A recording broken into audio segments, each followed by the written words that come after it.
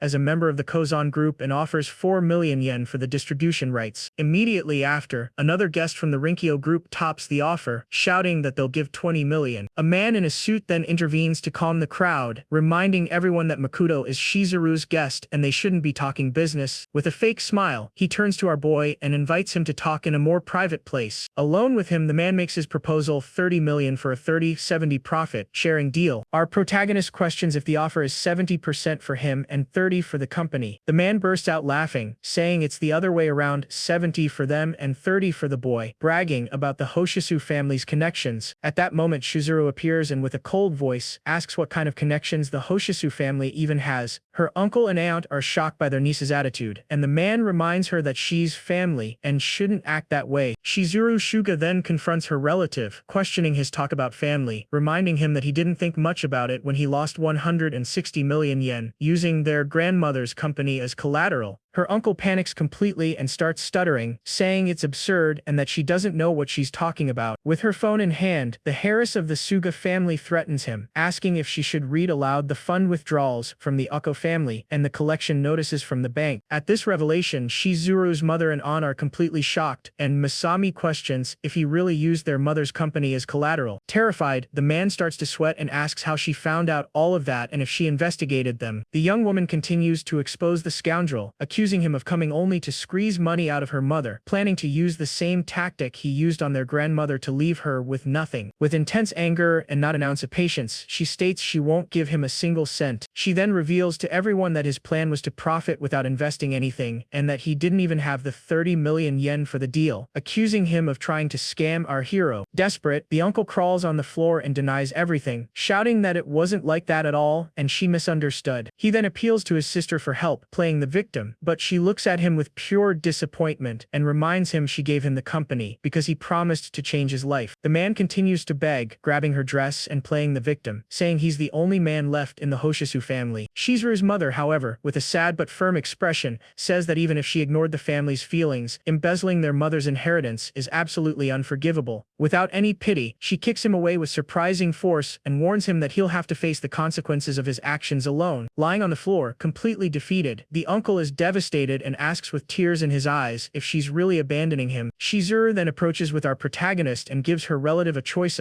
either he faces legal execution and spends the rest of his life buried in debt, or he can sell the company to her for 1 yen, and the young woman even scoffs, saying that if anyone wants that bankrupt company, she might even let them have it. Seeing the scoundrel's humiliation, some guests laugh and comment that he got what he deserved. A moment later, Shizuru Shuga turns to our protagonist and says there are many business professionals at the party. With a smile, she offers to introduce him to some contacts if he needs help. Our protagonist then comments that 40 million yen for the distribution rights is a fair price and that he would take 80% of the profits, but the woman warns him to choose carefully, as the people there are real sharks. The heiress of the Suga family, however, states that when it comes to business, she feels safe leaving things in his hands. The scene cuts to later that night, and the woman gives our hero a ride in her yellow sports car, complimenting the place where he lives. Our protagonist gets out of the car and humbly replies that the house is just rented. With a smile, he thanks her for the ride, saying it was a great help. Shizuru extends her hand and tells him not to worry because they're friends, leaving our boy completely surprised by the declaration. He stands there, watching her car drive away and disappear into the darkness of the night. Looking at the full moon in the sky, our protagonist reflects that maybe this new life isn't so bad after all. With that thought, he turns and slowly walks toward his front door. Getting closer, our hero reaches for the doorknob, ready to go inside. The door creaks open, revealing the dark and silent interior of his apartment. But as he steps inside, he's met with a pool of blood on the floor and the blood-stained paws of his little dog. He then sees the terrible sight of his little friend lying on the floor with a knife stuck in its back. With his eyes glowing purple with pure rage, he wonders what the heck is going on here. In a flashback, we see a hooded man watching the house and reporting to his boss that Makoto has arrived with a woman, likely his girlfriend. On the other end of the line, a voice orders him to capture her, because when they make him feel despair, Lord Ama will be satisfied. Back in the present, the hooded man observes the pool of blood and hopes. He likes the present he left for him, with the shocking image of the injured little dog. Our protagonist runs desperately toward his pet, which is lying motionless on the floor. Kneeling beside it, our boy carefully reaches out to check on its condition. With a look of relief, he realizes the little dog is still breathing and that a healing talisman might be able to save it. Suddenly, a man with a knife between his teeth leaps from the ceiling, ready to attack our distracted hero. But our protagonist senses the ambush, and a blue aura of energy surrounds him. The attacker pulls out a sword and holds it with both hands, ready to deliver a deadly blow. However, before he could do anything, our protagonist hits him with a punch straight to the face. With the little dog in his arms, he finishes off the enemy with a devastating kick that sends him flying. The noise of the commotion draws attention, and suddenly, a group of armed thugs appears, wondering what happened. Our protagonist notices the reinforcements arrive and carefully places the little dog on the floor, telling it to hide. Looking at the defeated attacker, he understands the enemy wasn't alone, and that more people were waiting nearby. With a purple aura of power emanating from his body, he faces the new group and mockingly asks if he should take them down one by one. The leader of the thugs isn't intimidated and yells for his men to advance and give the kid a beating, but orders them not to eliminate him. So, one of the henchmen charges forward with a blade in hand, striking quickly toward our hero. But our protagonist doesn't even flinch, and with his eyes glowing purple, he prepares a devastating counter-attack. With a single movement, he unleashes a wave of energy that sends the attacker flying and shatters the floor into pieces. Shrouded in his his aura of power, with half his face in shadow. He calmly says that was just the first one. Another thug with a top knot isn't phased and charges with a metal pipe, yelling at our boy not to get so cocky. Our protagonist, however, dodges the attack with absurd ease, showing that their levels are completely different. A moment later, he lands a powerful blow right in the thug's chest, who screams in pain from the force of the impact. Without giving the guy time to recover, our protagonist grabs him by the neck and lifts him off the ground effortlessly. With a precise and swift kick to the back of the neck, he takes out the second enemy once and for all. The attacker falls to the ground, and our hero announces that was number 2, as the other thugs prepare to attack. Seeing our protagonist's absurd strength, the leader of the thugs changes his mind and yells for his men to shoot his arms and legs. Our boy, however, isn't intimidated in the slightest and charges forward with incredible speed, promising he'll get every single one of them. With his eyes glowing red with pure rage, he completes the threat, saying the beating will only stop when they start talking. The scene cuts to Hashimoto's lair, where he observes a table full of torture instruments with a sinister smile. He then turns to Shizuru, who is tied and gagged, and comments that she is the dream woman of every man in the city. With a scalpel in hand, he approaches her and confirms she is Shizuru Shuga, the daughter of Councilman Kenji Suga, as the young woman just writhes in pain. At that moment, his cell phone starts to ring, and Hashimoto picks it up to answer the call. With an air of boredom, he asks if the mission is over and if they haven't eliminated the kid. On the other end of the line, our protagonist replies that his goons won't be waking up ever again, leaving Hashimoto completely shocked and in disbelief. Our hero then mocks him, saying the villain really knows how to surprise someone. The psycho doesn't let it faze him and, with a malicious smile, reveals he's captured the councilman's daughter and that she's a beautiful prize. The image then shows the fury in our boy's eyes, completely consumed by hatred. With a serious and threatening voice, he warns that he's on his way to get her and tells the lowlife not to involve innocent people in this. Hashimoto explodes with anger, calling our protagonist a cheeky brat and a real Hothiot. To provoke him even further, he gives him a 40-minute deadline and threatens that if our hero doesn't arrive in time, he'll show all the citizens of the city how he's going to slice up the girl. With a mocking tone, Hashimoto challenges him to find their location on his own and hangs up. Our protagonist stares at the phone screen for a moment, feeling the anger build inside him. Clenching his fist, he crushes the device and promises he's coming for the villain right now. In his lair, the psycho decides he'll film a taunting video first and approaches Shizuru, who is tied to a gurney. The young woman tries to resist, but he holds her down forcefully, tearing part of her dress. Suddenly, he gets annoyed by something and wonders what the heck is going on now. 2 of his bodyguards appear at the door and report that the warehouse's fire suppression system has been triggered. Hashimoto gets furious and yells that he ordered the alarm to be deactivated in case the police showed up. He decides to check it himself, ordering his men to keep an eye on things. In the dark hallway, he asks who's there and what that person is doing. All of a sudden, the warehouse door bursts open violently, and one of his men is thrown inside. The image shows the goon lying on the floor and the room completely trashed. Tied to the gurney, Shizuru whispers Makoto's name with a sliver of hope. The scene then flashes back 1 hour, and we see Funaki Zenjiro on his motorcycle, complaining that he came all this way just to deliver a letter, and the guy won't even answer his phone. With a piece of paper in hand, he confirms the address and gets ready to make the delivery. Looking at the house, he wonders if this is really where Makoto lives. Outside, Funaki Zenjiro overhears a hooded man reporting to someone named Lord Hashimoto that Makoto has returned home and is confused. The voice continues, saying not to worry as 6 of his assassins will give him a beating just for fun. The man also reports that they've captured the woman who was with the kid and that they'll take her along. Hiding, Funaki is shocked to realize that Akamasa Hashimoto has sent assassins to Makoto's house and even kidnapped a woman. He watches the goon's car speed away, taking the young woman with them. With his helmet on, the ex-prisoner gets on his motorcycle and decides he'll track them and send the coordinates to our hero. He then speeds off, following the thug's car closely through the dark city streets. The scene cuts to our protagonist, who answers his phone and is surprised to hear Funaki's voice on the other end. The muscular man explains that he finally got through and that it seems Akamasa Hashimoto has kidnapped our boy's girlfriend. On the other end of the line, Funaki asks if the address is 30 Arami Street. Our protagonist then steps on the head of one of the defeated goons and, with a glowing talisman, asks how he knew the location. Our protagonist says he needs him to lend a hand, as he needs to get his friend out of there. With his eyes glowing red with pure rage, he swears he will personally drag Hashimoto to the underworld. The scene returns to the villain's lair, where he walks through a luxurious, well-lit hallway. His bodyguards inform him that the warehouse's alarm system was triggered, and he gets furious, yelling that he ordered the alarm cut in case the police showed up. Funaki Zenjiro watches as Hashimoto heads toward the warehouse, leaving his bodyguards behind. The 2 goons in suits and sunglasses start complaining about their lives, saying it's already hard enough to make a living and that they can't even touch the girl who's in there. Suddenly, one of of them hears a noise and asks who's there, looking around suspiciously. Out of nowhere, Funaki appears, shrouded in a purple aura of power, and charges toward them, leaving them completely shocked by his appearance. With his eyes glowing red, he ironically apologizes, asking them to bear with the darkness for a moment. Without wasting any time, he knocks out the first bodyguard with a solid punch to the chest. The muscular man then stands in front of the door he just broke down, while the defeated goon lies on the floor. Looking at Shizuru Shuga, who is unconscious on a gurney, he says that Makoto owes him one for this. With that in mind, the big guy picks her up and says they need to get out of there as quickly as possible. Rushing through the luxurious hallway, he repeats that they have to bail before anyone realizes what's happening. Reaching a door, Funaki Zenjiro says the car is in the garden, and that the guards who went to check the alarm shouldn't be back anytime soon. However, just as he was about to open the door, a bullet zips right past him. The shot hits him square on, and the ex-prisoner yells in pain as he falls to the ground. Lying on the floor, all banged up, he tries to protect the young woman who is still unconscious in his arms. Across the hall, Hashimoto Kozi appears with a gun in hand, bragging about his shooting skills while his goons applaud him. Funaki starts to sweat and wonders why on earth they came back so quickly. With a mocking smile, the villain says he's impressed he had the guts to show his face. Even wounded, the muscular man tries to get up and, with a forced smile, greets Lord Akamasa. The cycle lets out a laugh and says this is a wonderful day, as everyone came here just to be punished by him. With a completely sick look and his eyes glowing purple, he says he's getting very excited about the situation. Surrounded by his purple aura, Funaki Zenjiro says that's hardly the case, and that the villain can only say he's defeated him after he's actually done it. Meanwhile, outside the mansion, our protagonist finally arrives and is met by several bodyguards at the entrance. The guards quickly spot him, and one of them yells, asking who's there. Our protagonist then emerges from the shadows with a red aura and a completely menacing look. One of the goons approaches from behind and puts a hand on our boy's shoulder, mockingly asking if he's listening. Without even turning around, Makoto lands a punch straight to the guard's face, shattering his sunglasses into pieces. The impact sends the bodyguard flying, while the other goons watch, completely shocked by his speed. Faced with the situation, the remaining guards draw their batons and prepare for a fight, looking a bit scared. Our hero, however, stands still as two of the enemies charge at him from the sides. With a swift movement and surrounded by red energy, he takes down both attackers at the same time. A moment later, the goons fall to the ground, completely defeated, and our protagonist continues on his way, without even a glance back. With his eyes glowing red with pure rage, he announces to Hashimoto that he has arrived. Back in the main hall, the muscular man spits up a lot of blood from the gunshot wound. Lying on the floor and surrounded by enemies, he complains that he's completely outnumbered. Looking at the unconscious girl, he laments that he couldn't even save one woman, and says he shouldn't have listened to Makoto's request. With the gun in his hand, the villain says that when he takes his last breath, he'll send the others to meet him, but before that he's going to chop them into little pieces, all with a completely crazed smile. Suddenly, the hall door explodes into 1,000 pieces with a deafening noise. Surprised by the explosion, Hashimoto Kosi yells, asking who's there. From the middle of the smoke, a silhouette surrounded by a purple aura appears at the entrance. With eyes red with pure rage, our protagonist replies that he's the one who came to send him to the underworld. Seeing our hero, the muscular man says he took his sweet time getting there, as several guards lie defeated around him. Our boy then tosses a healing talisman to his new ally and tells him to use it. He adds that the magical item works, just like the last one. Completely furious, Hashimoto loses his patience and yells for his men to finish off the kid. A moment later, the villain's bodyguards open fire, and a storm of bullets heads toward our protagonist. But our protagonist states that bullets don't work against a cultivator who has mastered the Cloud Shadow step. He then charges forward at an insane speed and starts taking down the goons one by one. The villain's jaw drops as he wonders what kind of speed that is. Giving the enemies no chance, our protagonist continues the massacre, dodging bullets and knocking out everyone in his path. Seeing his men being defeated with ease, Hashimoto Kosei is completely terrified as our protagonist walks toward him. In this situation, the villain yells to get to safety and runs desperately towards a door. As he escapes, he thinks that this isn't what he was told and that the kid moves like an elite member of a prestigious family. Reaching the door, he pounds on it and yells for them to open up as he's in a hurry. However, when he types the password on the keypad, the door doesn't open and an incorrect password message appears. Completely desperate and with nowhere to go, the psycho screams in pure frustration. At that moment, one of his own goons is thrown with full force against the wall right beside him. Sweating profusely, he tries to calm himself, thinking that our boy can't challenge his powerful sponsor. Unable to take the pressure, the villain yells that he'll tell him everything and reveals that the one after our hero's life is Lord Ama. With a defeated goon in one hand and a knife in the other, our protagonist appears and asks who this Lord Ama is. With his eyes glowing orange, he warns that if the guy keeps playing dumb, he's going to feel unbearable pain. Terrified, Hashimoto reveals it's Joe Ama, the heir of the Ama family, and that they want to erase our protagonist because of a political marriage. Our protagonist remembers that the previous owner of this body had no memory of Yuki Amaya and concludes the rumor was created to frame him. With a confident smile, the villain says that only the Ama family could pull something like that off and that it's in our hero's best interest to let him go. Our protagonist, however, realizes that if Joe Ama is that powerful, he must also be a cultivator. With an air of superiority, the villain says that if our hero lets him go, he might even help him, as he'll see how much he's worth over time. Our protagonist, however, just looks at him with disdain and questions this worth. He speaks of Hashimoto Kosi with a forced smile and surrounded by his defeated goons, asks if our boy finally gets it, but without a single word, our protagonist lands a devastating punch right in the middle of the villain's face. The blow is so powerful that the psycho is sent flying backward with no chance to defend against the attack. He flies through the air and lands with a splash in a pool, where one of the trapped girls screams in fear. The image then reveals that several women were chained and injured in that place, like prisoners. Seeing this horrific scene, our protagonist's face fills with pure hatred and contempt. The scene shows the hall with all the defeated goons and the trapped women as our hero approaches the villain, his face contorted with rage. Our protagonist says he thinks they can explain as much better than he can. He then uses his knife and, with a swift movement, cuts the chains holding the women. With the blade flashing, the chains break into pieces, freeing all the prisoners at once. A moment later, the kid throws the knife on the ground right in front of the newly saved women. With a cold look, he turns and says they can do whatever they want with that monster. Terrified and surrounded by his former victims, Hashimoto begs for his life, saying he has value and money and that he'll give them whatever they want. With the knife in her hand, one of the women says they don't want anything he's offering. With a look full of hatred, she finishes the sentence, saying that sending him to the underworld is more than enough for them. The scene then cuts to the main hall, where our hero uses his energy to heal Shizuru, who is unconscious on the couch. The muscular man warns him that he needs to get out of there, as the police will arrive any moment, and our protagonist asks if he's sure. With a calm look, the kid says he'll be back as soon as he hands the girl over to the authorities. Funaki Zenjiro then questions him about what he's going to do now that he has the information he wanted. With a determined look, our hero reveals he's going to investigate the Ama family, but thinks he's completely outnumbered. Back at his apartment, our protagonist is doing push-ups on the floor while his little dog sleeps peacefully. He reflects that although he defeated Hashimoto, his partner is still out there, and he needs to find and crush him as quickly as possible. Suddenly, the little dog wakes up and barks at the door, as if it sensed someone's presence. Our protagonist opens the door and is met by a man in a suit who greets him as Lord Yimori. The man introduces himself and says he has a delivery from President Suga and also a message for him. Our boy is confused by the message and wonders what the girl is planning. With that, he opens his bedroom door while holding the doorknob firmly. A moment later, he appears, talking on the phone, and says he received an invitation but wonders what the suit is for. On the other end of the line, Shizuru Shuga confirms he received the invitation and reveals that the Hoshisu family is throwing a party. Holding the envelope, our protagonist is surprised and asks if he should also go to the Hoshisu family's event. A memory hits him and he asks, completely shocked, if his ex-fiancée will be there. A drop of sweat runs down his face as he starts to understand the situation. The young woman then confirms that it's the daughter of the Amaya family, Yuki Amaya. The scene cuts to the party where Shizuru introduces two powerful businessmen who manage the business world of Konkai City. Already dressed in an elegant suit, our boy wonders if they also want to get close to the Hoshisu family. The Harris of the Suga family explains that just being a relative of the Amaya family is enough to make everyone desperate for a connection. With a smile, she adds that not to mention the Amaya family's daughter, who is about to arrive. The image then shows the luxurious ballroom with several important guests scattered around. Suddenly, our protagonist senses a spiritual energy and wonders if that's the ex-fiancée of this body's previous owner. With a serious and focused look, he watches the mysterious woman's arrival. A moment later, the two are introduced as Yuki Amaya and Nana Hoshisu, the current head of the Hoshisu family. A bluish aura surrounds Yuki, confirming that she also possesses some kind of spiritual power. Our protagonist notices this and thinks she must know this Ama person, and that he'll have to ask her about it later. With a radiant smile, Shizuru Shuga approaches the head of the family and greets her as Aunt Nana, saying she looks very well. The young woman then thanks her for her concern, and says her mother is recovering little by little. A moment later, the Harris of the Suga family shows a box with a gift and reveals she brought some Joyan pills from her mother. Seeing the gift, Nana Hoshisu is surprised and asks if those are the famous Joyan pills. Yuki Amaya, who is standing beside beside her, is also shocked to see the magical item and the glow it emits. Holding the pill, Nana praises its excellent quality, saying it's the pinnacle of spiritual pills, and that the person who refined it must have considerable skill. The head of the family comments that she has met masters of the alchemy world, but wonders who refined this pill, as it doesn't even have an alchemical seal. With a proud smile, the young woman reveals that her friend and business partner refined them and introduces our protagonist as Makoto Yamori. Upon hearing the name, the two women are completely stunned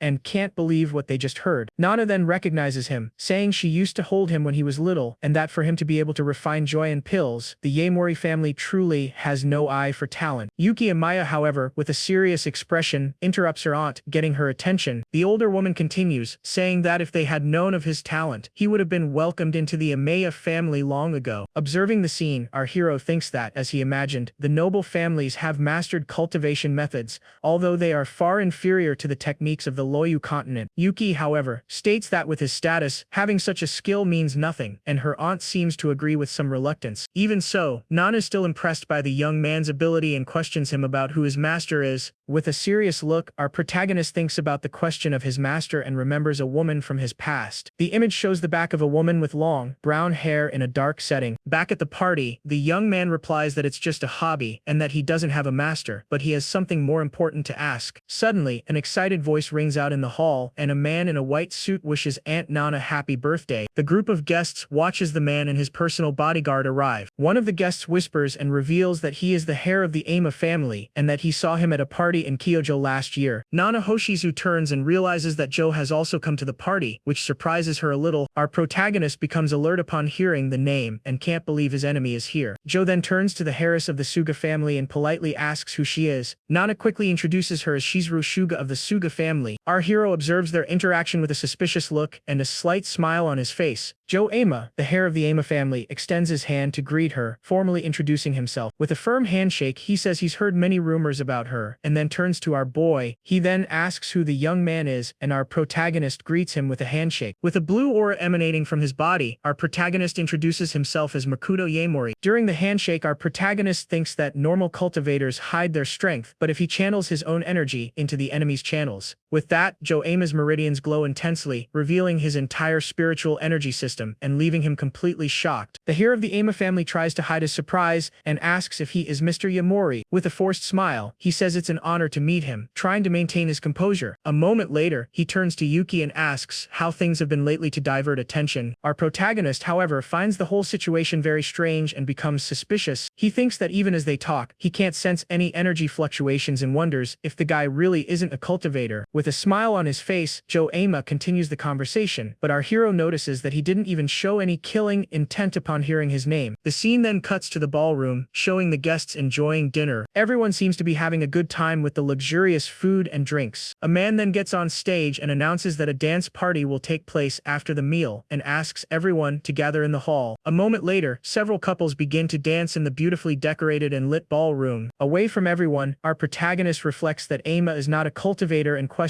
if he was deceived. With a thoughtful look, he walks through the hall, wondering what the purpose of that whole lie could be. On the other side of the party, Shizuru Shuga watches him with a glass in her hand, noticing that something is bothering him. A man approaches Shizuru Shuga and asks her to dance with him. With a look of disinterest, the young woman apologizes and tells him to ask someone else. One of the guests comments that everyone is being rejected, and that even the young master of the Katajiri family was turned down. Another young man adds that there aren't many men who could catch her eye, but one of them interrupts him and points at something. With a look of astonishment, the guest asks what's happening over there. Yuki Amaya turns and notices that Shizuru is approaching someone with interest. With a smile on her face, the heiress of the Suka family calls our protagonist by his name. Our boy elegantly extends his hand, inviting her to dance. The two men who were gossiping are left speechless, unable to believe what they're seeing. On the other side of the hall, Joe Ama watches the scene with his bodyguard by his side. The image cuts to outside the party, where one of Joe's men calls for him to approach. Several bodyguards surround the area as the heir of the Ama family walks toward a black limousine. Before Before getting into the car, he gives the order for no one to approach the vehicle. The limousine then speeds off, its taillights glowing. The image shows the car quickly driving away and disappearing into the darkness of the night. The two men who were watching comment on what Joe Ama might be doing alone with his bodyguard. One of them reveals he heard that any bodyguard he chooses starts acting strangely and even forgets their own family. The scene cuts to inside the limousine, where a man slaps Joe across the face. With a furious look, the man calls him a brat and asks how he dares to hold another woman's hand in front of Yuki. With tears in his eyes, Joe deeply apologizes for his mistake. The mysterious man then threatens him, saying that if he can't even handle something as simple as that, he shouldn't expect a peaceful end, and the image reveals that this is the real Joe Ama, the hero of the family. Back in the parking lot, the limousine door opens, and an elegant foot steps out of the car. The real Joe Ama gets out of the vehicle as his men greet him respectfully. He then calls two of his bodyguards and tells them to accompany him to the hall. One of the men who was watching thinks that, just as the rumors said, only one person got out of the car. The image then reveals that the other Joe is actually tied and gagged in the back seat of the limousine. With tears streaming down his face, the imposter writhes in pain and despair. The scene returns to the party, where a band is playing for the guests. The real Joe Ama approaches Yuki and apologizes, saying something urgent came up. Yuki Amaya notices the commotion in the hall and becomes curious about what's happening. Shizuru Shug is impressed to see Joe Ama talking with her aunt and Yuki. The guests quickly recognize Shizuru and comment on who her dance partner is, as they've never seen him before. With flushed cheeks, the heiress of the Suga family dances gracefully to the music. Our protagonist also seems a bit shy as he leads the dance across the floor. With a smooth and precise movement, he presses one of the keys on the nearby piano. The couple continues to dance in perfect harmony, drawing the gazes of everyone present. With a charming smile, the young woman compliments him, saying he's a great dancer. Our protagonist gets flustered by the compliment but remembers some important advice. Shizuru reminds him that if they want to sell the Joyan pill to the Hoshisu family, he needs to match the party's atmosphere. With a relieved smile, our hero thinks that the ballroom dancing skill of this body's previous owner is finally paying off. Nana Hoshizu then asks Yuki if she didn't know Makoto was such a skilled dancer, but she replies that he's just a commoner. The older woman, however, notices that her niece was watching very intently. Joe Ama approaches and comments that it seems Makoto also has a talent for dancing. With a smile, he asks if Nana really doesn't know Makoto, and she confirms that today was the first time they met. With a suspicious look, Nana Hoshizu asks if even with all the power of the Ama family, they can't investigate the past of a disowned child. Joe Ama tries to calm the situation, saying they can't cause trouble in the Hoshisu family's territory. Nana, however, states that the means are irrelevant and that Makoto's aptitude for alchemy is extraordinary. With a determined look, she says she can't let him run loose any longer. Joe perceives the threat and thinks that if Yuki weren't there, he would have gotten rid of that woman long ago. He then looks at our protagonist with contempt, calling him a piece of trash. In another corner of the party, two guests are gossiping, and one of them comments that he heard the man with Shizuru is a Yaemori. One of them then remembers he was Yuki's ex-fiancé, and the other questions if he came knowing Lord Joe would be present. The guest continues the gossip, saying that now that he's been kicked out of the family, his only redemption is to suck up to Yuki and the Amaya family. He concludes that's why the kid is using the girl to try to regain his noble status. Suddenly, Yuki gets up from the table and announces she's tired and is going home first. Joe tries to convince her to stay and enjoy the party a little longer, but she ignores him. With a sheepish smile, Nana comments on her niece's attitude and says goodbye. With a glass of wine in hand, our protagonist watches the scene, not understanding what's happening. Yuki then turns to him with a furious look and says she knows exactly what he's thinking, telling him to discard those wicked thoughts immediately. With an air of superiority, Yuki Amaya states that the relationships between noble families are much more complex than he imagines. Our protagonist, however, doesn't understand a thing she's saying and is completely confused. She then advises him, saying that refining pills won't make him rich, but it will help with his expenses. With a look of disdain, he takes a sip of his drink, completely ignoring her lecture. Yuki finishes her speech by telling him to focus on himself and not to try to get close to her. With an ironic smile, our protagonist questions who she's talking about, referring to himself. The young woman is surprised by his response and doesn't understand his confident attitude. The young man then reveals that the spiritual energy she's emitting is unintentional and that she can't control it. Surrounded by a blue aura of power, Yuki is shocked and asks how he knows that. Our protagonist explains that forcing cultivation might speed up absorption, but it will ruin her body. The two face each other at a table away from the other guests as they discuss the situation. With a confident smile, our hero says he can fix her problem, making her even more suspicious. Yuki, however, doubts him and asks if he really expects her to believe that. Unfazed, he replies that whether she believes it or not, she's the one who will lose out if she doesn't accept his help. With a serious look, he warns her that her time is is running out, leaving her completely tense. With a confident smile, our protagonist proposes a business deal and says he has a favor to ask. He reveals he has something he wants her to give to Joema, leaving the young woman completely surprised. On the other side of the hall, Joe watches the two talking with a look of pure rage. With his eyes glowing blue with hatred, he whispers Makoto's name with contempt. The scene cuts to outside the mansion, showing the gardens and guests enjoying the party. Our protagonist and Shizuru Shuga walk together through the gardens while other couples stroll nearby. Suddenly, a voice calls out to them, and they turn to see who it is. Nana Hoshizu approaches with a smile and says she's very interested in the Joyan pill, asking if they have a moment to talk. The group then walks through a lit garden under a starry sky. Our boy asks what the head of the Hoshizu family wants besides the pill, and she invites him to call her aunt. With a serious look, he refuses the invitation, saying he's no longer a member of the Yamori family. Nana comments that he and Yuki are very similar, and our hero questions if she really thinks so. The older woman then reveals that after her parents' passing, Yuki was placed under the strict control of the Amaya family, and her uncle decided everything for her. She continues the story, explaining that fortunately, the young woman was recognized by a prestigious martial arts family and became a legendary